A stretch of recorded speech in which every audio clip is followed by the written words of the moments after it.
নমস্কার বন্ধুরা এবং আমার প্রিয় ছাত্রছাত্রীরা, আমি মানিক।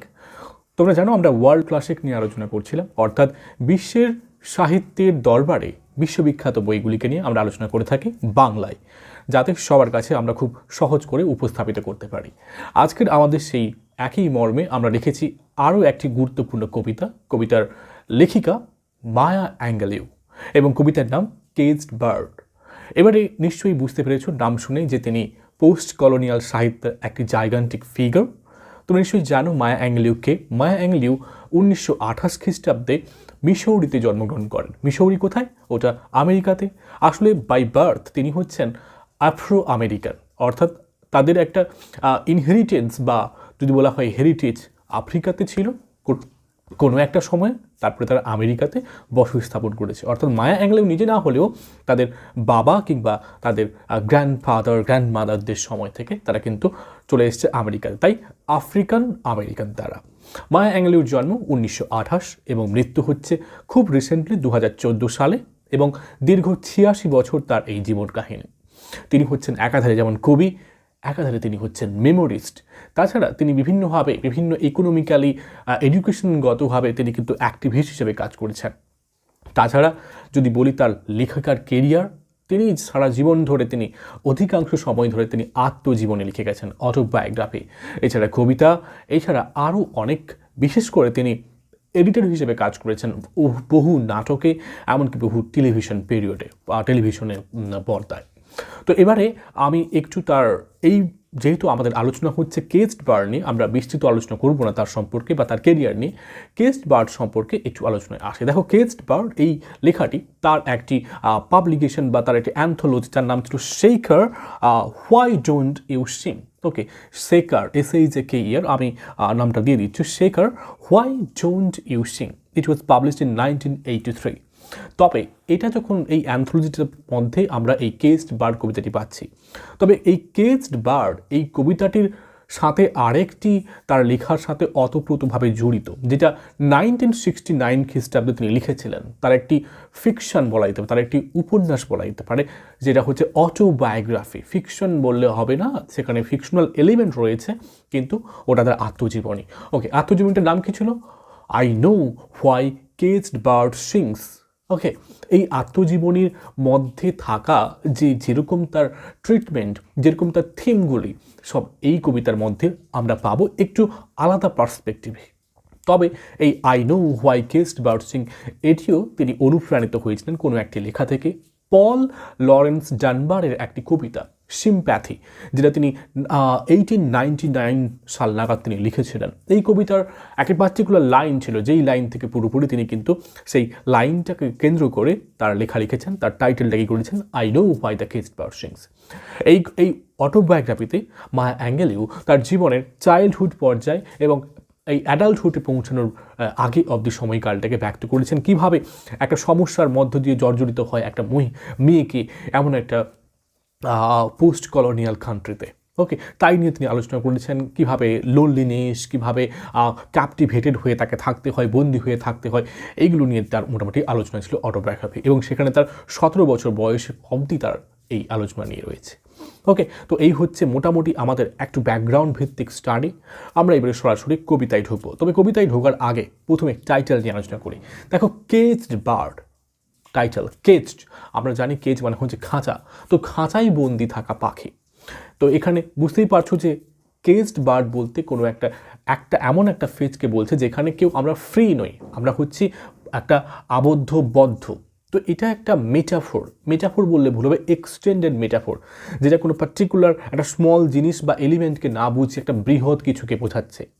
আসলে আমরা যে কান্ট্রির কথা পড়ছি বা যে এরিয়ার কথা পড়ছি, সেটা হচ্ছে আফ্রিকান আমেরিকান স্টেট। মায়া অ্যাঙ্গেলিউ যখন তিনি এই কবিতাটি লিখেছিলেন, তখন কিন্তু এই পার্টিকুলার কান্ট্রিটি স্লেভারি বা দাসত্ব বা রেসিজম থেকে মুক্ত। কিন্তু আমরা জানি যে দাসত্ব, ক্রীতদাস প্রথা এগুলো থেকে মুক্ত হয়ে গেলেও আমাদের থেকে কিন্তু ওটার প্রভাব কিন্তু আজও যায়নি। তাই মায়া অ্যাঙ্গেলিউ যখন লিখছেন, তখন কিন্তু গোটা সমাজ মুক্ত, যেটা হচ্ছে মানে হাতে কলমে কাগজে, বাট ইন রিয়ালিটি মুক্ত বলে কিছু নেই, সবাই কিন্তু কোথাও না কোথাও বদ্ধ। তাই কেসড বার্ড কবিতাটি তার একটি প্রতিরূপ বলা যেতে পারে, এক্সটেন্ড মেটাফোর হিসেবে সমগ্র আফ্রিকান আমেরিকান পিপলরা যারা আজকে এই ক্যাপটিভেটেড রয়েছে, বন্দি দশায় রয়েছে, মানসিক হীনমন্যতায় ভুগছে অন্যান্যদের থেকে। ক্লিয়ার?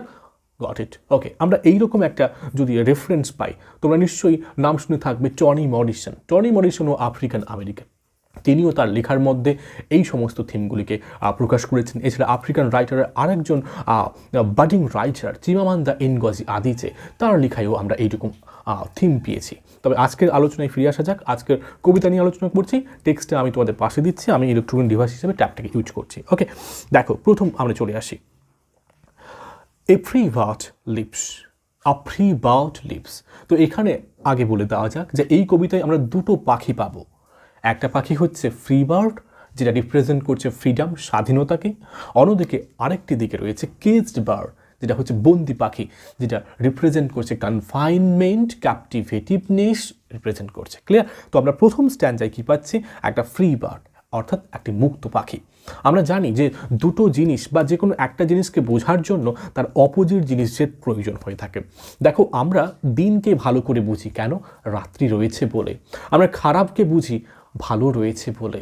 আমরা জয়কে বুঝি কারণ পরাজয় রয়েছে বলে। অর্থাৎ প্রত্যেকটা জিনিসের বিপরীত জিনিস যদি আমরা পাশাপাশি বসিয়ে দিই, তাহলে কিন্তু জিনিসটাকে বোঝার, জিনিসটাকে উপভোগ করার একটা মুহূর্ত চলে আসে বা আনন্দ চলে আসে। তাই এখানে মায়া অ্যাংলিও খুব সুন্দরভাবে থিমটাকে বোঝানোর জন্য তিনি দুটো অপোজিট কন্ট্রাস্টিং এলিমেন্টটাকে ব্যবহার করেছেন।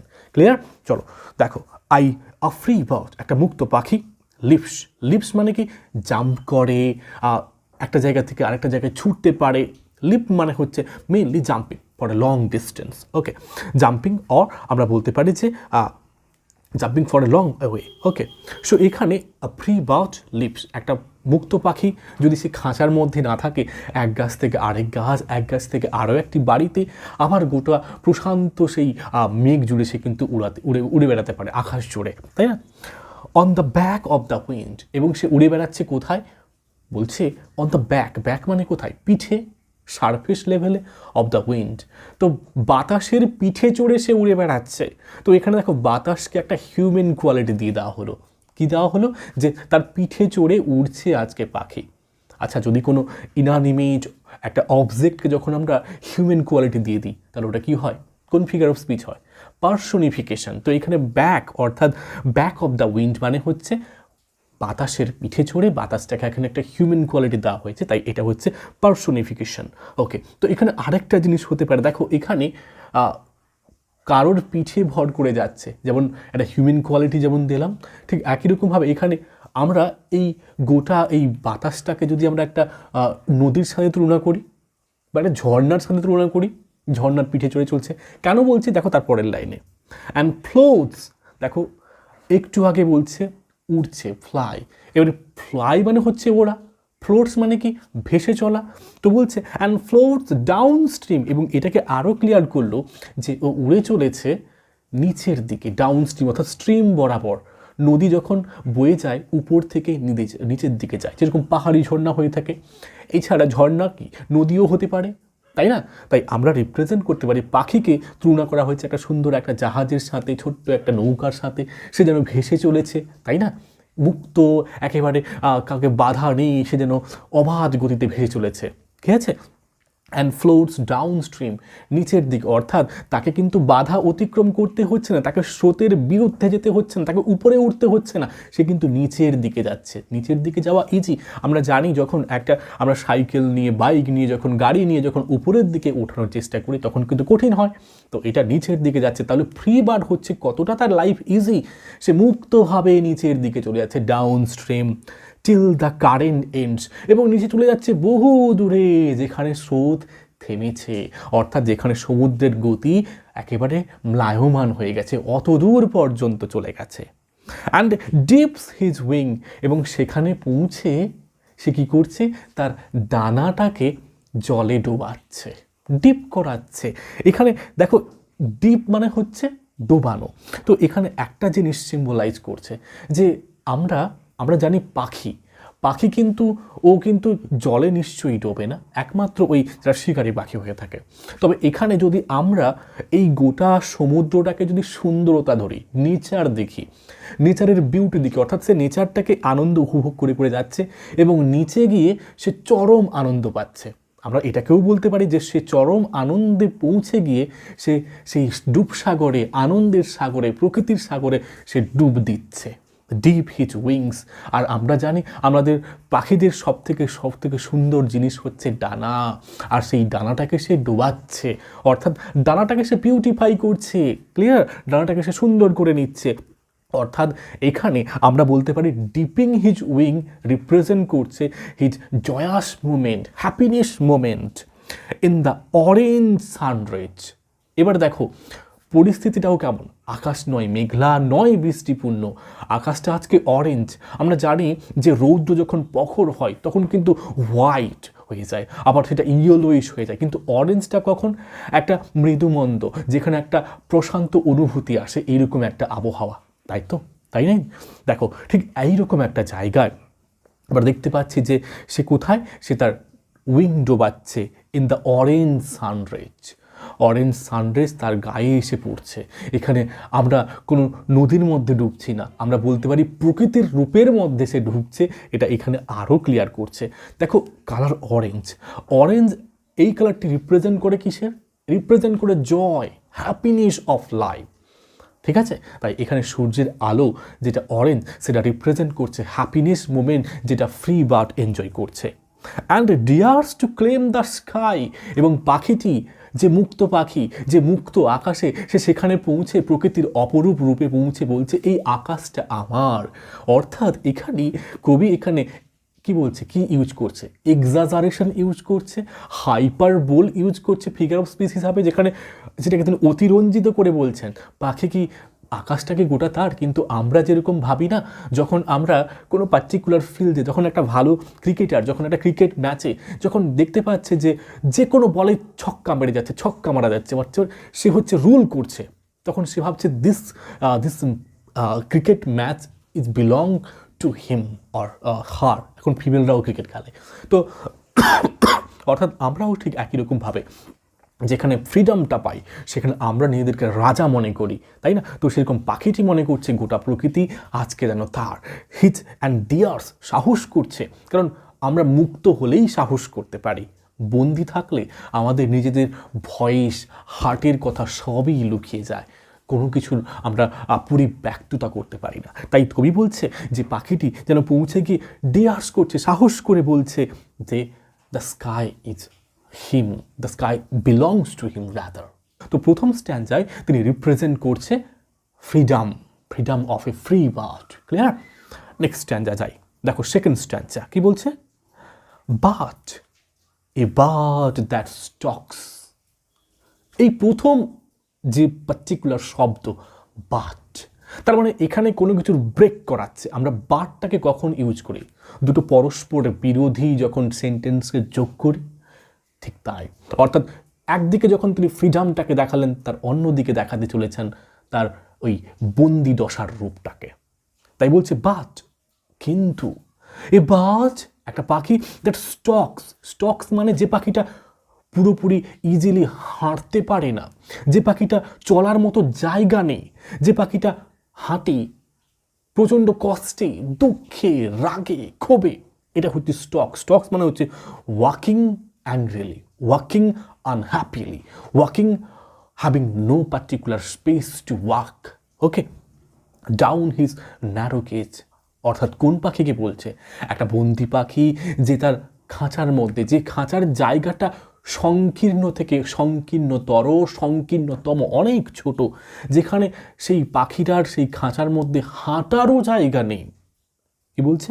ক্যান সেলজম, পারে খুব অল্প সময় ধরে, সি থ্রু, দেখতে, হিজ বার্ডস অফ রেজ, সেই পাখিটা প্রকৃতিকে তার সেই খাঁচার মধ্য দিয়ে দেখছে, দেখছে কত সুন্দর, কিন্তু কি দুর্ভাগ্য, সেই দৃষ্টিটাও তার কাছে যেন বাধাপ্রাপ্ত হচ্ছে। কারণ পাখিটা যাতে উড়ে পালিয়ে না যেতে পারে, পাখিটা যেন সেই খাঁচা থেকে বের না হতে পারে, সেই খাঁচার যে একটা সেই যে রডগুলি বা সেই যে আমরা বলতে পারি যে তার বেড়াগুলি, সেগুলোকে এত পাশাপাশি সংকীর্ণ রাখা হয়েছে যে তার মধ্য দিয়ে সে দেখতে পারছে না।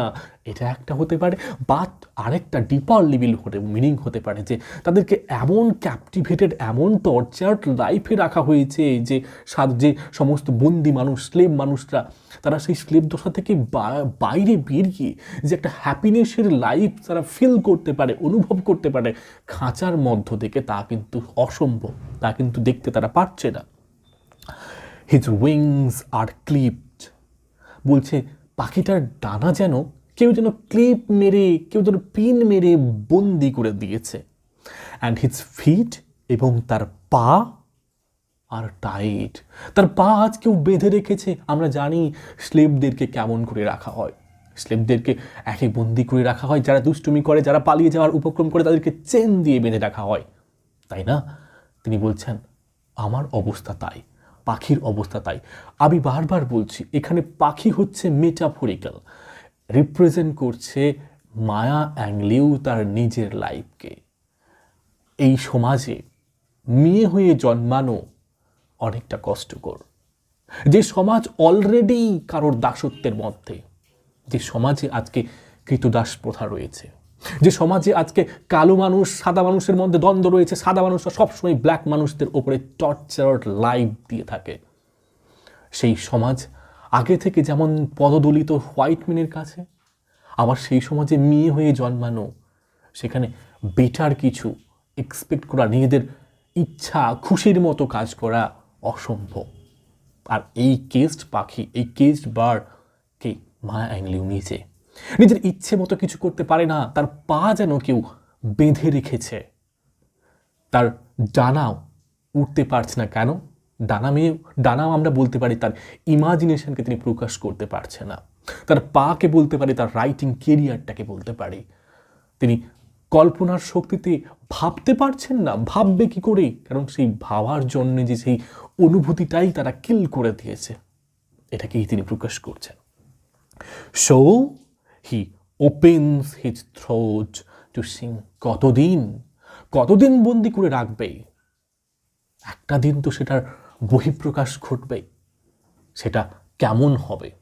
সেটা যেন গলা ফাটিয়ে বেরিয়ে আসবে, যেরকম করে একটা আগ্নেয়গিরি, সুপ্ত আগ্নেয়গিরিকে তাকে অনেক দিন ধরে সুপ্ত অবস্থায় যেরকম যখন বহির্গমন ঘটে, লাভা যেন চারদিক যেন ছড়িয়ে এসে পড়ে, ঠিক তেমনি বলছে শো। তাই তিনি সিদ্ধান্ত নিয়েছেন, না, এই অপ্রেস সেলফ, এই অত্যাচার সবসময় পদদলিত হয়ে না, আমাকে প্রকাশ করতে হবে। তাই হি ওপেন্স, তাই পাখিটিও খাঁচার মধ্য থেকেই গান করতে শুরু করেছে, ব্যথার গান করতে শুরু করেছে। তাই বলছে opens its throat to sing, গান গাইতে। এই সিঙ্গিং হচ্ছে the unheard voices of these captivated people, of these slaved people. Clear? Next, এটা দ্বিতীয় স্ট্যান্ডে গেল। থার্ড স্ট্যান্ডে দেখো, দ্য কেস্ট বার্ড সিংস। খাঁচার বন্দি থাকা পাখিটি গাইছে, গান গাইছে। কেমন গাইছে? এবারে তিনি প্রকাশ করছে সেই গান গাওয়াটা কেমন। দেখো, উইথ এ ফিয়ারফুল ট্রেল, গান গাইছে একটা মুক্ত কণ্ঠে গান, অর্থাৎ তুমি নিজের আনন্দে গান গাইছো, আর একটা তোমার কপালে বন্দুক ঠেকিয়ে গান গাওয়ানো হচ্ছে। দুটোর মধ্যে তফাৎ এটাই, অর্থাৎ একটা হ্যাপিনেসে গান, আর একটা তোমাকে জোর করে গান গাওয়ানো। এটাও ঠিক জোর করে গান গাওয়ানোর মতোই। কেন? তিনি জানে খাঁচার মধ্যে থেকে গান গাইলে কেউ শুনবে না, কারণ খাঁচার পাখি খাঁচায়, কারণ ওর ভাষা বাইরের জগতের মানুষের কাছে গৃহীত হবে না। অর্থাৎ একজন ফিমেল রাইটার তিনি যদি লিখেন তাদের নিজেদের কষ্ট বেদনা নিয়ে, তিনি জানেন যে এই ভাষা বাইরে পর্যন্ত পৌঁছবেন না। তাই যখন গাইছেন তিনি চিন্তিত যে যদিও যায়, যদি তারা শোনে, তারা আমার কথাটাকে কিভাবে কাটাছেঁড়া করবে। তাই তিনি ভয় পাচ্ছেন। ট্রিল এবং গলা যখন গান গাইছেন ভাইব্রেট হচ্ছে, কম্পিত হচ্ছে। অফ থিংস আননোন, কোন জিনিসটা নিয়ে সে গাইছে? একজন বন্দি দশায় থাকা মানুষ তিনি যখন গান গাইবে, তার গানের ভাষার থিম কী হবে, বিষয়বস্তু কী হবে? স্বাধীনতার, মুক্তির। অর্থাৎ আমরা যদি চলে আসি সেই বিদ্রোহী কবি কাজী নজরুল ইসলামের কবিতায়, কারার ওই রুদ্ধ কপাট। তো সেই গানগুলির মধ্যে কিসের প্রভাব থাকবে? ফ্রিডম, স্বাধীনতা। তাই বলছে ও ভয়ের সাথে কম্পিত স্বরে গান গাইছে স্বাধীনতার আননোন থিংস আননোন, মানে যে স্বাধীনতা আজও তারা পায়নি, সেই স্বাধীনতার আননোন, আনহার্ড, আনরিসিভ প্রোডাক্টের প্রতি তাদের সেই গান হবে। বাট লংড ফর স্টিল, তারা জানে এই স্বাধীনতা পায়নি। বন্দি পাখি জানে যে তারা স্বাধীন নয়, কিন্তু তাদের মধ্যে সেই স্বপ্ন বহুদিনের, তারা দীর্ঘ হোপ নিয়ে রাখে। এই হোপের মাধ্যমে তারা স্টিল গিয়ে চলে, but longed for still and his tune is heard. এবং যেই গান আমরা মায়া অ্যাংলোর সেই কবিতা তখন পড়িনি, আজ পড়ছি। হ্যাঁ ঠিক, মায়া অ্যাংলোর সেই কবিতা সেই 1983 সালে লেখা আমরা আজকে পড়ছি। কেন পড়ছি? তিনি জানেন যদিও সেই কবিতার যথার্থ আজকে কেউ শোনার মতো নেই, হয়তো তিনি আশাবাদী ওই অদূর দূরে লোকেরা শুনবে। আজকে আমরা পড়ছি, এই সমস্ত কবিতাগুলি পড়ছি কারণ তার সেই ভবিষ্যৎদর্শিতার জন্যেই তো তিনি আশাবাদী ছিলেন যে এই ভয়েস কেউ শোনার নয়, কিন্তু হ্যাঁ তিনি আশাবাদী। যে কি দেখো বলছে, অন দ্য ডিস্টেন্ট হিল, ওই অদূর দূরে ওই পর্বতে, for the caged bird sings of freedom, যে খাঁচায় বন্দি থাকা পাখিটি যাকে কেউ চেনে না, যাকে কেউ জানে না। আজকে কবির সুনাম নেই, খ্যাতি নেই, কারণ তাকে কেউ চেনে না। এবং সেই কবিতা একদিন চেনা হবে, একদিন জানবে, একদিন শুনবে। আমরা শুনছি, আমরা আজকে পড়ছি তার কবিতা। বোঝা গেছে নিশ্চয়ই এই স্ট্যান্ডাটি, on the distant hill for the caged bird sings of freedom. আজকের এই গান, তার এই গান কিসের গান? ফ্রিডমের গান, স্বাধীনতার গান। এই স্বাধীনতার গান আমরা আজকে সেই গান আমরা পড়ছি, আমরা এই কবিতার মাধ্যমে তার কবিতাকে আমরা রিভাইভ করে তুলছি। নেক্সট স্ট্যান্ডা চলো, স্ট্যান্ডা number 4। The free bird things of another bridge. একটা কেজড বার্ড, একটা বন্দি পাখি কিভাবে, সে শুধু তার কাছে একটাই একটাই থট, এই বন্দি দশা থেকে মুক্ত হতে হবে। কিন্তু একটা ফ্রি বার্ড সে কিভাবে, একটা ফ্রি বার্ড, একটা পাখি কিভাবে? অ্যানাদার ব্রিজ, অন্য একটা বাতাস, অর্থাৎ যারা মুক্ত তাদের কাছে হ্যাপিনেস এর জন্য তারা বিভিন্ন রকম খায়, বিভিন্ন রকম তারা আশাবাদী থাকে। আমরা যদি একদিন চাউমিন খাই, আমরা চাই অন্য একদিন বিরিয়ানি খাবো, একদিন চিকেন খেলে আরেকদিন মাটন খাবো। তো আমাদের এনজয়মেন্ট, হ্যাপিনেসের জন্য আমরা কিন্তু একটার পর একটা খুঁজে বেড়াই। ঠিক যেমন পাখিটি একটি বাতাসকে, মুক্ত বাতাসে উড়ছে, তার আজকে এই বাতাস ভালো লাগছে, পরের দিন সে চাইছে অন্য একটা বাতাস আসুক। তাহলে এটা যে বন্দি, তার কাছে এটা মানায় না। একমাত্র যে পাখিটি মুক্ত, যে পাখিটি খোলা আকাশে উঠছে, তার কাছেই মানায়। তাই বলছে দ্য ফ্রি বার্ড থিংস, সে ভাবে, স্বপ্ন দেখে, অব অ্যানাদার ব্রিজ, অন্য কোনো বাতাসের। And the trade winds soft through the sighing trade. বলছে তাছাড়া যে বাতাসের কথা বলছে, যে বাতাসটা কেমন হতে পারে? ট্রেড উইন্ডস, যেরকম ব্যবসায়িকরা হয়ে থাকে, বাণিজ্যিক সুবিধাভোজী হয়ে থাকে, যেগুলি চলে যায়, যে বাতাসগুলি বয়ে চলে যায় কার উপর দিয়ে? গাছগুলির উপর দিয়ে, এবং গাছগুলিকে একটা মৃদুবন্ধ বাতাস দিয়ে দুলিয়ে দিয়ে যায়। অর্থাৎ ফ্রি পাখি জানে কোন বাতাস গাছকে জোরে দুলিয়ে দেয়, আর কোন বাতাস গাছকে মৃদুবন্ধভাবে নড়ায়, তার পাতাগুলি নড়ায়। সে পাখি জানে, ফ্রি বার্ড, সে মুক্ত পাখি, সে সব কিছু জানে। তাই এখানে আমরা যদি ট্রিজগুলোকে যদি দেখি, এখানে ট্রিজ হচ্ছে কোনগুলো, যেটা সিম্বলাইজ করছেন যে নতুন নতুন আমরা হ্যাপিনেস, যে হ্যাপিনেসটা অধরা কাদের কাছে? কেজড বার্ডের কাছে। যে কেজড বার্ডগুলি আজকে তাদের কাছে এই ট্রিজগুলি অধরা, এবং তার পাশাপাশি একটা আগে যে পার্টিকুলার সাইং ওয়ার্ডটা ইউজ করেছে, সাইং মানে দীর্ঘশ্বাস ফেলা, অর্থাৎ যে গাছগুলি যেন মরে যাবে, এরকম একটা গাছ, যে গাছগুলি নিশ্চলভাবে দাঁড়িয়ে রয়েছে, সেই গাছের প্রয়োজন একটি বাতাস। আর সেই বাতাস আসলে গাছটিকে একবার দোলা দেবে, এবং সেই দোলা বাতাসে সে কী করবে? সে হয়তো তার প্রাণ ফিরে পাবে। ঠিক একই রকম কেজড বার্ড চাইছে, আমার নতুন নতুন বাতাসের প্রয়োজন নেই, আমাকে একটি বার যদি কেউ মুক্ত করে দেয়, আমি বিভিন্ন বাতাস খুঁজবো না, আমার কি সেই গাছের মতো হব, আমি সেই গাছ, আমার কাছে এক পশলা বাতাস আসবে, আমার গায়ে লাগবে, আমি তাতেই আনন্দিত হব, তাতেই আমি আপ্লুত হয়ে ঘুরে বেড়াবো। এখানে দেখো সাইং ট্রিজ, দেখো সাই দীর্ঘশ্বাস কারা ফেলে? মানুষরা ফেলে। এখানেও কিন্তু একটা হিউম্যান কোয়ালিটি অ্যাট্রিবিউট করছে ট্রিজকে, এটাও কিন্তু একটা personification. Okay, and the fat worm are waiting on a dawn bright lawn and he names the sky his own। এবং তারপরে and the fat worms, fat মানে মোটা মোটা, worms মানে হচ্ছে আমরা জানি পোকামাকড়। waiting, fat worms are waiting মানে পাখি তার খাবারের জন্য প্রয়োজন তার শিকার, পাখি পোকামাকড় খায়।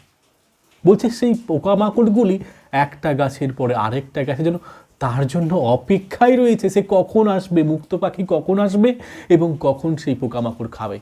কিন্তু বন্দি থাকা পাখি, তাকে প্রতিদিন একঘেয়েমি খাবার খেয়ে দিতে হয়, কোনোদিন খাবার পায় না।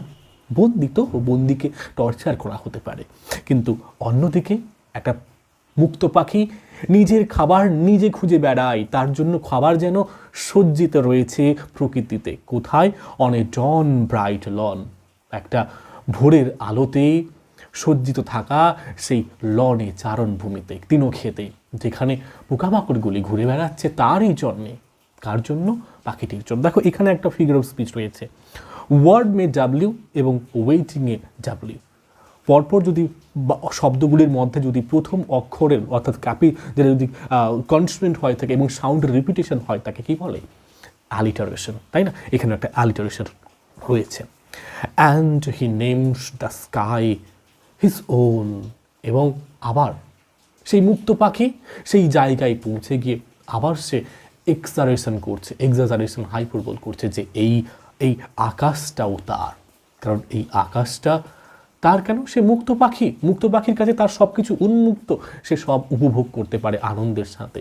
আমরা যেরকম পারপ্লেক্সড হয়ে যাই যখন নতুন নতুন জায়গায় যাই, ঝর্ণায় যাই, যেন মনে হয় আজকের সমস্ত সুন্দরতাকে আমি উপভোগ করে নিয়েছি, যেন আমি সব পেয়ে গেছি। এই অনুভূতিটা একমাত্র ফ্রি বার্ডের হয়, কেস্ট বার্ডের হয় না। ক্লিয়ার? এই স্ট্যান্জাটিও রিপ্রেজেন্ট করছে ফ্রি বার্ডকে।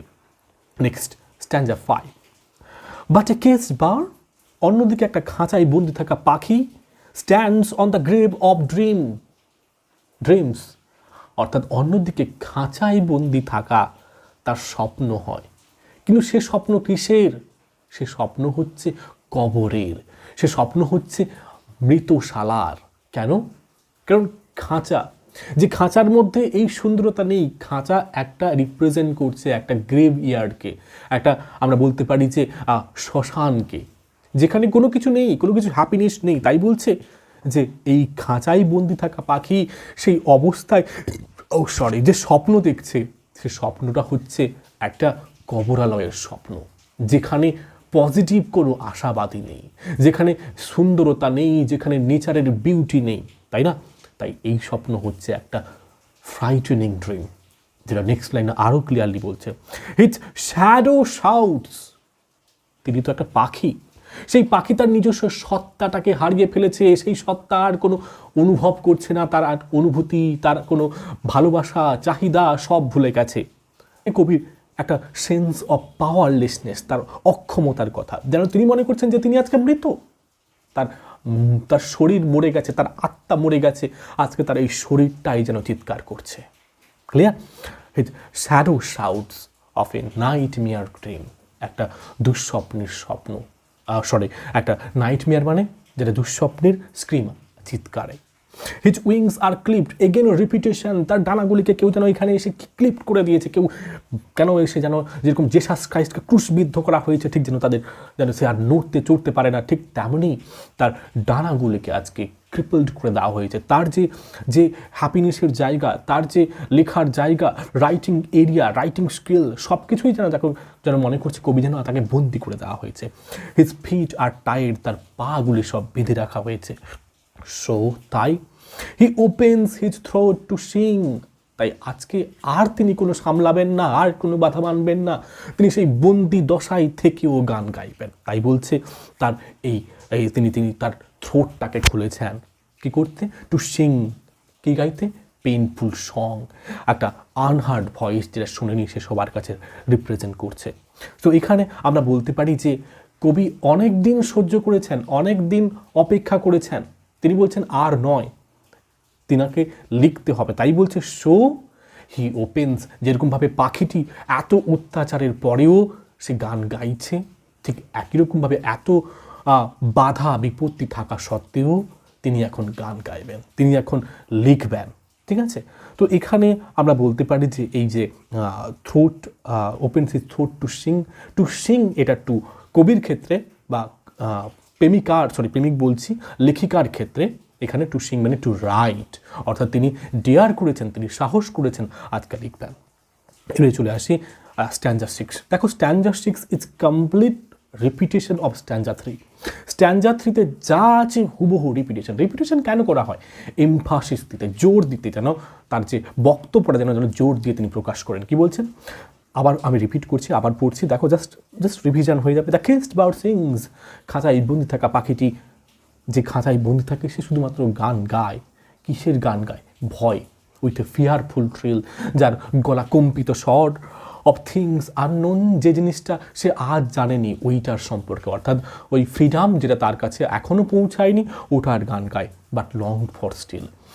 কবির হয়তো তিনি বলছেন যে কেউ হয়তো এরকম সবসময় জর্জরিত থাকতে থাকতে থাকতে থাকতে তার সেই ভাবনা হয়তো মরে যেতে পারে, কিন্তু তার ভাবনা মরে যায়নি। তিনি স্বাধীন হবেন, তিনি মুক্ত হবেন, সেই ভাবনা এখনও তার মধ্যে রয়েছে, তাই তো গান গাইছেন। তিনি তো এই জীবন থেকে হারিয়ে যেতে চান না, তিনি বরং জীবন লড়াইয়ে লড়তে চান, তাই তো তিনি আজকে লিখছেন। তাই বলছেন but long for still and his tune is hard. Yes, তার টিউনটা শোনা যাচ্ছে, তার কবিতা আমরা পড়ছি। অন দ্য ডিস্টেন্ট হিল, বহু দূরে, কোথায় মায়া অ্যাংলো, কোথায় সেই আফ্রিকা আমেরিকান একজন তিনি রিসেন্ডেন্ট। আজকে আমরা ইন্ডিয়াতে বসে, পশ্চিমবঙ্গের কোনো একটা জেলায়, কোনো একটা গ্রামে বসে আমরা আজকে, কোনো একটা শহরে বসে আমরা আজকে এটা পড়ছি, তাই না? On the distant hill for the caged bird sings of freedom, কারণ কেস্ট বার্ড যে গান গাইছে ওটা স্বাধীনতার গান, ওটা ফ্রিডমের গান। আশা করি বুঝতে পেরেছো। যদি ভালো লেগে থাকে অবশ্যই একটা লাইক করো এবং বন্ধুদের সাথে শেয়ার করো। শেয়ারিং মানে কেয়ারিং। ভালো থেকো, সুস্থ থেকো, ধন্যবাদ।